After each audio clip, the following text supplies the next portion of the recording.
Assalamualaikum, hari ke-28 Road to UTBK SBMPTN.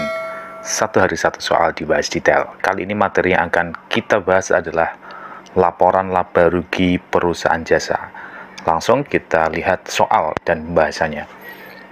Pada akhir tahun 2012, jasa servis komputer Rakit memiliki catatan sebagai berikut.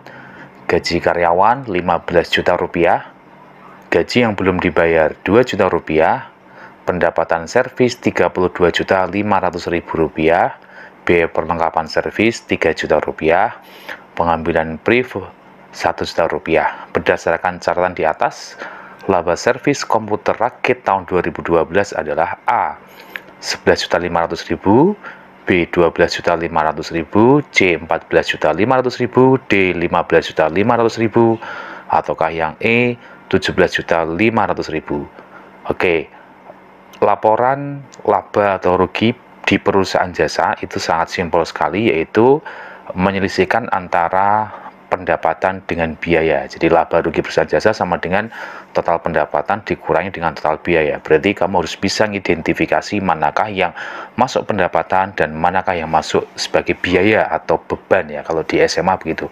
Nah, kita lihat di sini kalau di dalam data ini yang masuk pendapatannya hanya ada satu saja nih, pendapatan servis yang jumlahnya adalah Rp32.500.000. Kemudian untuk biayanya adalah ada gaji karyawan 15 juta.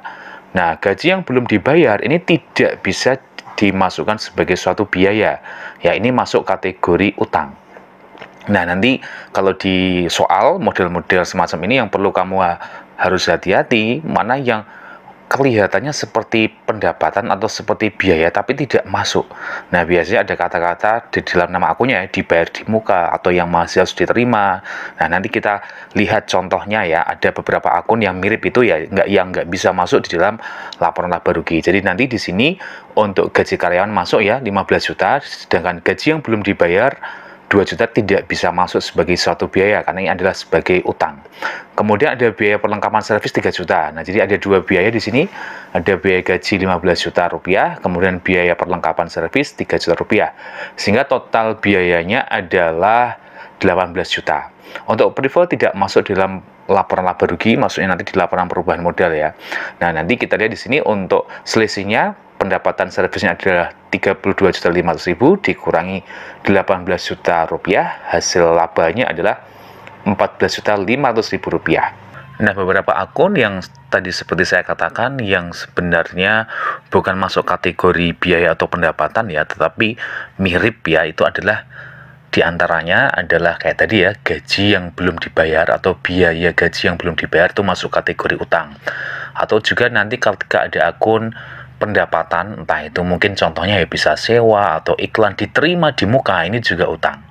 Ya, kemudian kalau dari sisi aktiva atau harta, contohnya ada pendapatan yang masih harus diterima, ini juga masuk kategori aktiva ya. Jadi tidak masuk dalam perhitungan laba rugi. Kemudian ada juga biaya yang dibayar di muka, entah itu misalnya sewa dibayar di muka atau iklan dibayar di muka, itu masuk kategori aktiva. Sehingga dari akun-akun seperti ini tidak bisa dimasukkan di dalam perhitungan laba rugi.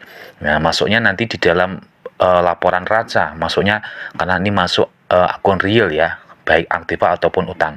Sehingga nanti jelas banget untuk soal nomor 25 untuk yang akan kita bahas hari ini adalah jawabannya C ya, Rp14.500.000. Oke, terima kasih.